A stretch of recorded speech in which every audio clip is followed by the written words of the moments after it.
Hi everyone, it's me Rubio, and welcome to the second episode of Listen and Learn. Today's podcast is about reflecting on the grading system and how it has changed since online school has begun. We are joined by Jamila and Kara speaking on their experience thus far. So, what is your current opinion on grades? Do you find them helpful and useful? I think grades are useful to motivate you, but they also make you not really focus on learning. When you look at grades, you're more focused on getting the best grade, those A's, the B's.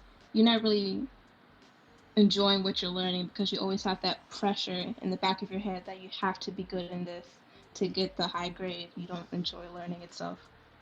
Yeah, I have to say I agree with that because when it comes down to it, like the grade, like that letter grade, that percentage is typically what you first see when you look in the grade book. And to see something lower than like an 80%, it's pretty daunting for a lot of kids. Once that score kind of drops below that 80%, you just start thinking stuff like, oh, well, why is my grade this low? What can I do to get my grade up? But that kind of gets into more of just, okay, well, what assignments can I do? Is there any extra credit? And it becomes less about learning the material and more about that percentage score. So, what do you guys, if you are to receive, let's say, under an 80, you'd get like a C, D, E, whatever, do you guys feel like your attitude towards the class and the content change? I feel like it does because it forces us to focus more on the specifics of that class and what's bringing our grade down, but at the same time, it still draws away from actually learning. I totally agree with you. Honestly, if I were to get like a anything below a C, I would be very nervous and I would be really upset at that class. I will try to focus too and try to bring my grade back up, but it's not really enjoyable anymore. It's just I have to bring this back up or it's going to stay low like that. Yeah, same. I remember when I was still in middle school, so I had only gotten one C before, and when I saw that grade in my report card, I started freaking out, and I was just like absolutely, like I was anxious to show my parents that report card, and I was so worried like what my teachers would think and how it would affect me later on, and what like the teacher's opinion of me would be, and I realized later that it didn't really matter as much as I felt like it did because at the end of the day, like when I moved to the next year, the next, course in that kind of subject, um, I knew the material well enough to move on from what I'd covered that previous year, and the grade wasn't really reflective of my knowledge. Yeah, I agree with that. I had an instance like that. I think my freshman year I got a B and I like ripped up my report card so that my parents couldn't see it because I was so like upset with myself and I thought they'd be mad at me. Yeah. Other than that, though, it kind of becomes a standard thing because a lot of students struggle with, and I know especially students who are enrolled in GT classes, AP classes, classes become very competitive. So once you kind of once kind of report card season kind of comes around, students will see their grades and start comparing their grades with other people. When that happens, it just really sucks because you'd be looking at your friends and their grades higher than yours. And you're like, oh, what am I doing wrong? Because Right. you feel like you're doing all this work to prepare for this class, you're staying on top of it, but then there'd be something you may miss and it just drops your confidence of everything you learn. You have the Mm-hmm. skills, it's just the grades just mess you up mentally in a way that you feel like you don't know what's going on. Yeah, and it becomes an emotional thing like that. Yeah, I completely agree with what both of you guys said.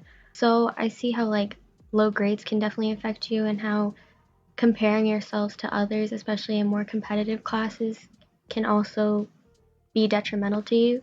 Do you feel like anything else hurts your learning process?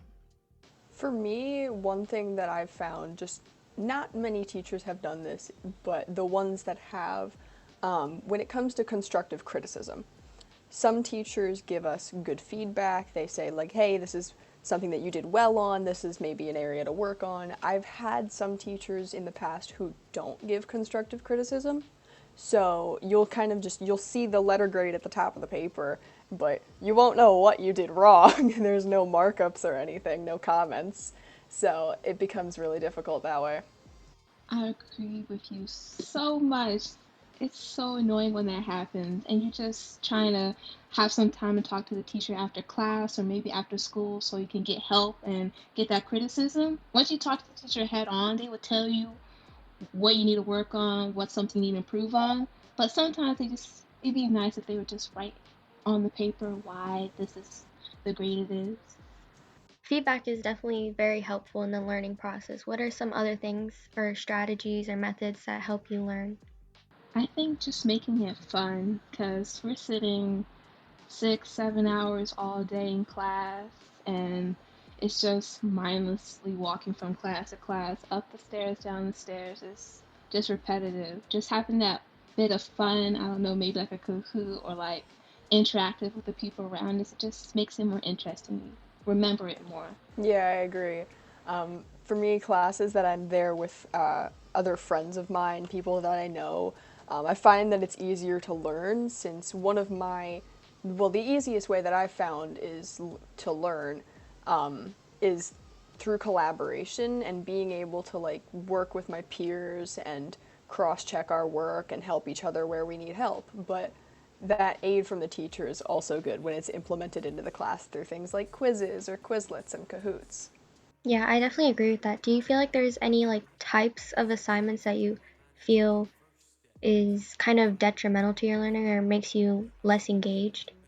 I find a lot of busy work is given out, and when it comes to busy work, it tends to be just the same kind of tedious process of repetition. And repetition's good in a lot of respects.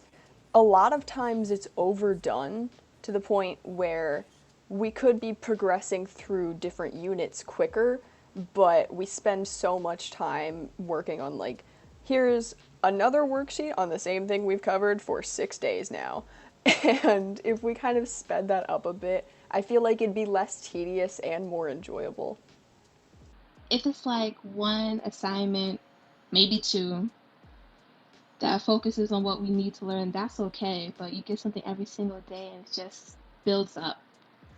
What do you guys define as busy work? There's no real rigid definition for it, but I guess what I could think of off the top of my head is just work that doesn't really have much value towards our learning. It's stuff that we know but are only doing again and again and again for the sake of having more work. How do you guys feel like comparing online to normal in-person school? Do you guys feel like busy work has increased, decreased, stayed the same? Well, when it comes to online versus in-person school, that's really apples to oranges, but I feel like in online school, the busy work has actually it's decreased, but the workload as a whole has very much so gone up. And I feel like a lot of that is due to we've had to increase the speed at which we're covering different topics since everything's being condensed from a year-long course into half that time. But when it comes to online school, I think it's better when the busy it's not really busy work, it's more practice and it's faster with what we're learning. I like it better than all the busy work we had in person. Yeah, I agree with that too. I feel like work has more purpose now as we're trying to fasten the pace at which we're learning everything. Continuing on with the topic of online school, comparing grading to in person, how do you feel about it? Is there a preference? On my end, I feel like it's definitely different from in-person school. Like I said, it's apples to oranges really. There's really not much rigid similarity between online and in-person school. When we were going to school, like going to the building, seeing people there and being able to work with others much more efficiently, work tended to be easier and learning tended to just as a whole, just everything was easier. But I found that working in online school, it's you don't really get that collaboration. There's a lot less constructive criticism and hey, you can do this better, but you're also doing this well. you're kind of not really getting the best of both worlds. Whereas in-person school, you have both the social aspect and the academic aspect. Online school really takes away the social factor, and a lot of learning for me is that social factor. I think that's enjoyable, and I find working with others to be a good experience. And that's a wrap. Stay on the lookout for the next podcast continuing this conversation. Special thanks to Jamila and Kara for their participation, and thank you for listening.